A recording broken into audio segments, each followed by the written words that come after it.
Assalamu alaikum wa rahmatullahi wa barakatuh. Welcome everyone in today's class for the first intermediate grade. Our textbook is Super Goal number 1, and today we will be learning unit number 7, What Are You Doing? And specifically writing and project. This lesson will be presented by me, teacher Mazen Al-Harbi, and the sign language by Mr. Saleh Al-Ajan. So welcome everyone. Our objectives in today's lesson, we hope that at the end of this lesson, you will be able to compose sentences from scrambled words and also to create a report about a popular teen hangout. So let's begin. Before we start, let's just do a quick revision on our last lesson. Last lesson, we had a reading on what is this place, where we showed you several pictures of this place. As you can see, here we can see people who are walking, people standing at the booth buying, and here we have two people who are walking next to each other and hang out, and also people here at the different restaurants who are eating, and also people here playing with their kids. And we ask you that, where do you think the people are? So all of these activities, shopping and playing and walking, talking, drinking, so all of these activities people who usually do, where do you think they are? And we said that they were at, very good, they were at a shopping mall. And also we have read about specifically about those malls, and we have learned also why are they called the teenager's favorite place. And we said that they are called the teenager's favorite place because shopping malls are their favorite place, because it means their teenagers can meet their friends and can socialize and have all the facilities that teens may want. So it has playing areas, it has stores with the latest fashions, and also it has different restaurants. So everything that teens might want is at a shopping mall. And this is why they were called the mall generation. This is why the teenagers are called the mall generation. Why? Because they like to hang out at shopping mall. And we have shown different activities that what teenagers usually do at a shopping mall. We said, for example, they can chat, talk on cell phones, send text message, and also eating snacks, drinking soda in the food court, shopping, or just hanging out. So this is all the activities that teens like to do at the shopping mall, and this is why it's their favorite place. And also we had a couple of questions regarding the reading we have just showed you about the mall generation. And we said why it is called mall generation, because it's a favorite place when they meet their friends and socialize and hang out together. And also here are the activities. The activities differ, and also the advantages of malls, the advantages, the good things that teenagers find in a mall. We said that they are comfortable and they are safe in all kinds of weather. So as for our today's lesson, please open your books on page 70. Today we will have writing, and the first exercise we will do in today's lesson, which is we're trying to put the words in order to make sentences. So as you can see here we have 6 different sentences, and all of them is scrambled. They are not in the correct order. So these sentences need to be rearranged again. So today we will learn to unscramble those words to make a full understandable sentences. So let's begin with the first sentence. Here we have the first sentence. Let's read the words that is in this sentence, and then me and you try to unscramble, try to rearrange those words and put them in the correct order so we can have an understandable sentence. So the first word here we have is reading, in, living, is, a, father, room, newspaper, and the article that. So here we have the different words that not in correct order, so let's put them in the correct order. So how can I tell what is the correct order for each sentence? Usually, when we have a regular sentence that is not a question, we started it with a subject. So, what is the subject in these words?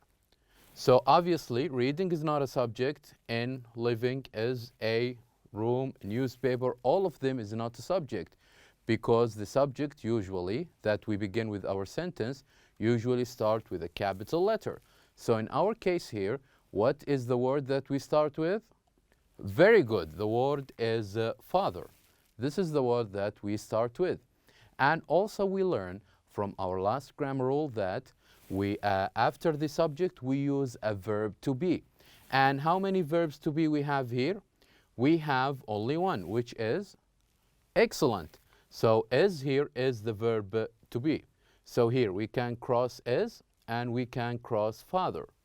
So father is, and we said that after the subject there is a verb to be, and after the verb to be there is a verb ends with ing.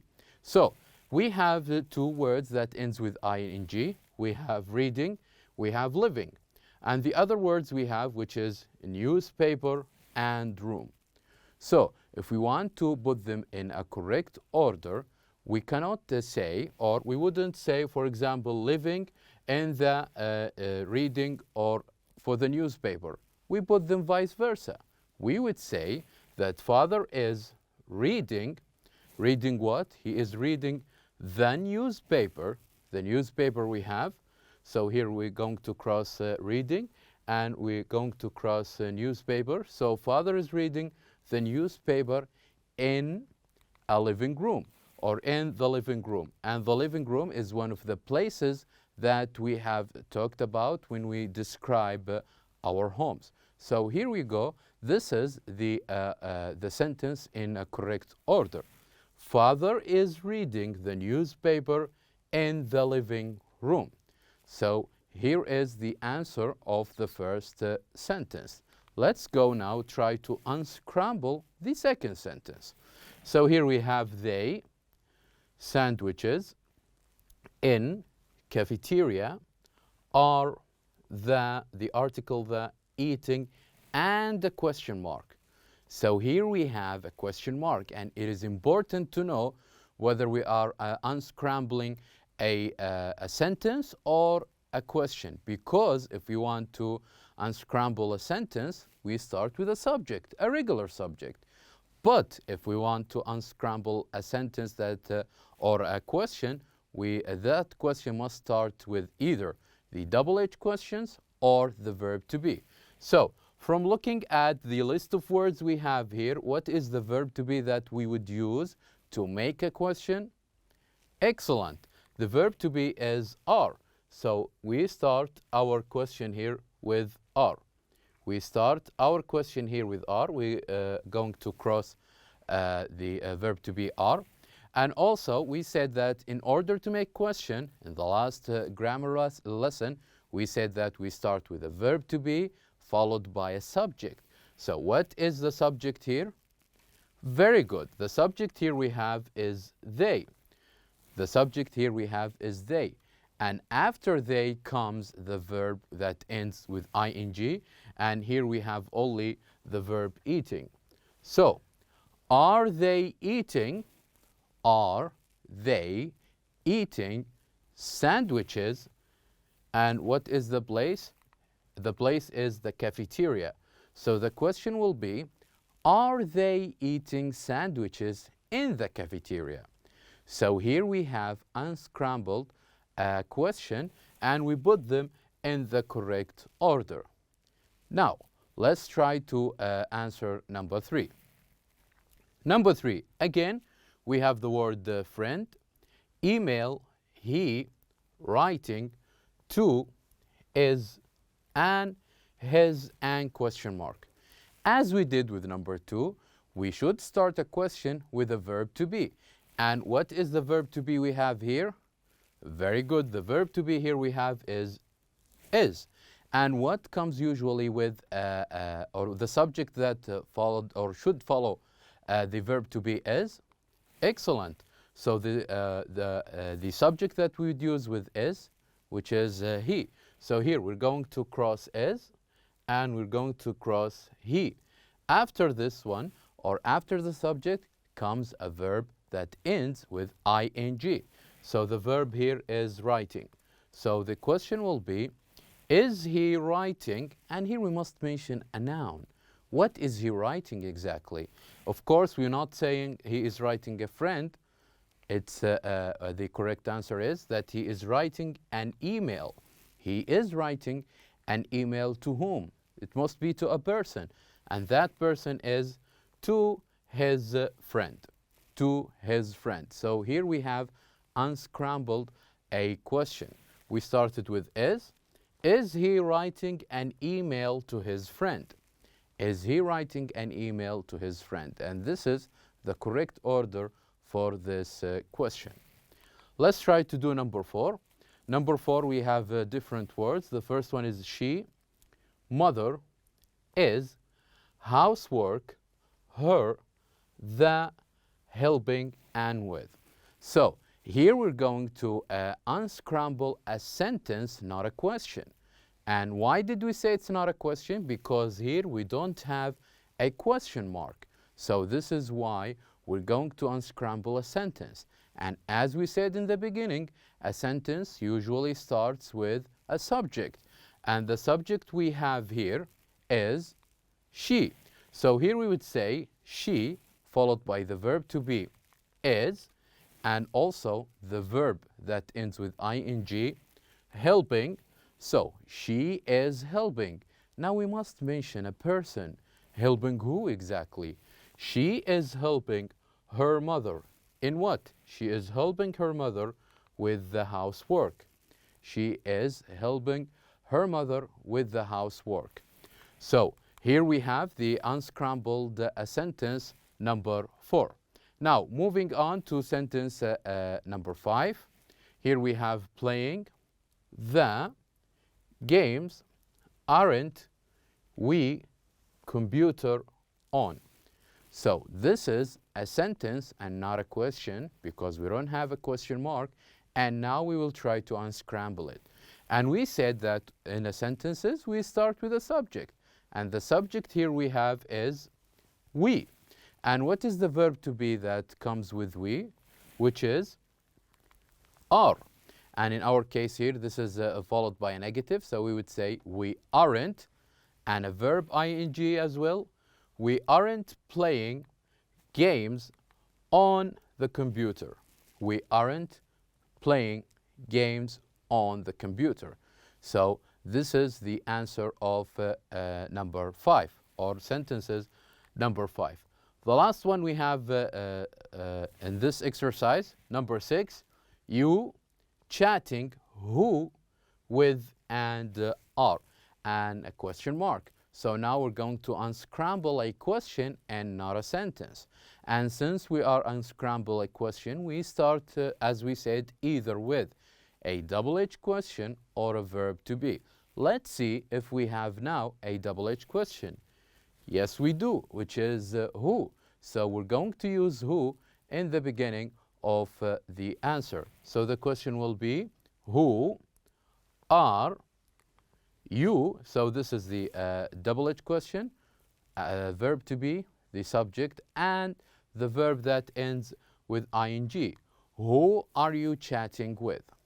The question will be, who are you chatting with?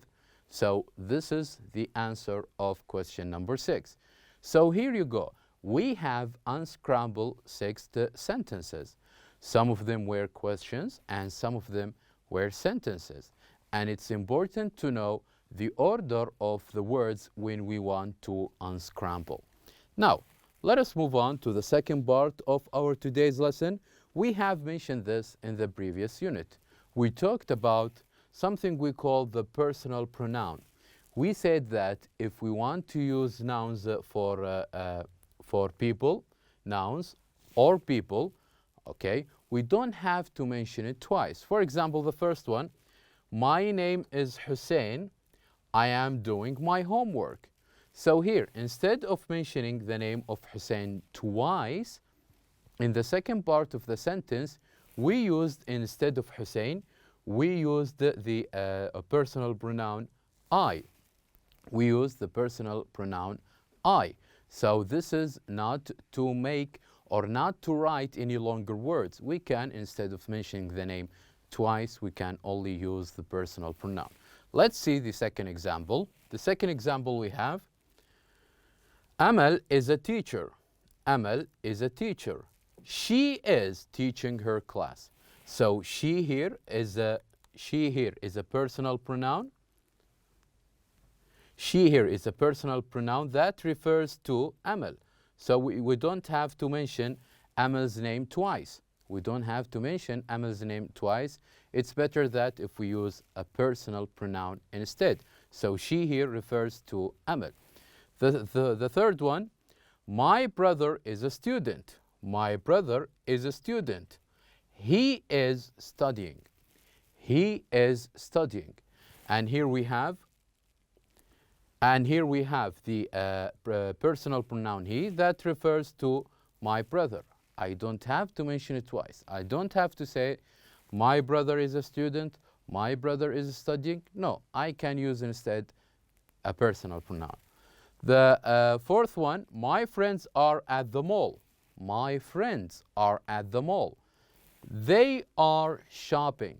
So here I mentioned I wrote a personal pronoun, which is they. So I don't have to mention my friends again. And the last one, this is my friend. We are walking to school. We are walking to school. And here the personal pronoun we refers to myself and also my friend. So it's very important that we use a personal pronoun to not repeat the name of people in every sentence. Now, in exercise B, we have an interesting one. We're going to read about Sabah's families. We're going to work with a partner and ask and answer a question about the members of her family. The members of her family. For example, we're going to talk about or ask question about her father, her mother, her brother and sister. So let's use the personal pronoun when we talk about them. So let me read you the text before, and then we'll have a couple of questions about Sabah's family. So it is Saturday today. I am in my room. I am doing my homework. I am doing my homework. My parents are shopping at the supermarket, and my grandfather is in the backyard. He is drinking coffee and reading a newspaper. I think that my brother Ali is in the park. He is riding his bike or he is running. My baby brother is in the kitchen with my grandmother. He is playing with his toys and she is cooking. So now this is the text about Sabah's family. Sabah talks about her family members. So we're going to make a similar question. We're going to ask about where are they and what are they doing. For example, where is Sabah? According to the text, where is Sabah? We can say Sabah is in her room. She said here that I am in my room. I am in my room. And the second question, what is she doing? What is she doing? Instead of saying what is Sabah doing, we said what is she doing? So what is she doing? She is doing her homework. How can we know? Because here she said I am doing my homework. Now let's try to make a question about her family members. So we have talked about Salah, and now let's make question about her parents. So the question will be, where are her parents? Where are her parents? She said that my parents are at the shopping mall, or my parents are shopping at the supermarket. So this is the answer. They are at the supermarket. And the second one, what are they doing? So instead of saying what her parents are doing? We said instead they. What are they doing? What are they doing? They are shopping, as Sabah said. Now let's ask about other member of the family, which is her grandfather. So where is her grandfather? She said that he is in the backyard. My grandfather is in the backyard. And what is he doing? He is drinking coffee and reading a newspaper. He is drinking coffee and reading a newspaper. So you notice the same question we have used, but we change the subject. So we ask about Sabah, we ask about her parents, we ask about her grandfather. And also another family member, her brother Ali. Where is her brother Ali? He is in the park. As we can see here, he is in the park. And what is he doing? He is riding his bike or he is running. So we can write both of them. And the last one of her family member, we have two left. Where is her baby brother? She said, my baby brother in the kitchen with the grandmother. And what is he doing? He is playing with his toys. He is playing with his toys. And the last one, her grandmother, where is she? She said that she is in the kitchen with her baby brother. And also, what is she doing? She is cooking. So this is how we come up with a question. And as I said, notice that we use the same question, but we change the subject. We change the subject and we change the personal pronoun of those questions. Why is this important? Because I want you to write a similar text. So I want you to talk about your family members and friends. What are they doing now? And write a paragraph and compare it with a partner or a family member or with Sabah's text. So how can you write a paragraph? Just ask yourself those questions. First, what day is today? Mention what is the day is today. And also, where are they? So think of each family member and tell us where are they, and most importantly, what are they doing? So here I have wrote an example. We can answer as the first question. It is Wednesday today. My parents are walking. My parents are walking at the mall. So here we have mentioned where are they and what are they doing. And my brother, another family member, my brother is in his room. He is playing video games. So I mentioned where is my brother and what is he doing. And the last family member, my sister is in the living room. And what is she doing? She is watching TV. So you can write a similar text, a similar paragraph by answering those three questions. And your project for today's lesson is that you choose a popular teen hangout, a place where teenagers likes to go to in your town, and take some photos, or you can find some photos from the internet. So just write about what they are doing and present to a report to your class. So just think of any hangout, any place that teenagers like to go to, and take pictures from the internet, or you take pictures by yourself and just write what are they doing and make a report. This will be an interesting one. Before we finish, don't forget that on your workbook on page 122, you will see additional writing practices with ongoing activities about what people are doing. So now we have reached the end of our lesson. Thank you very much for watching. I'll see you next time.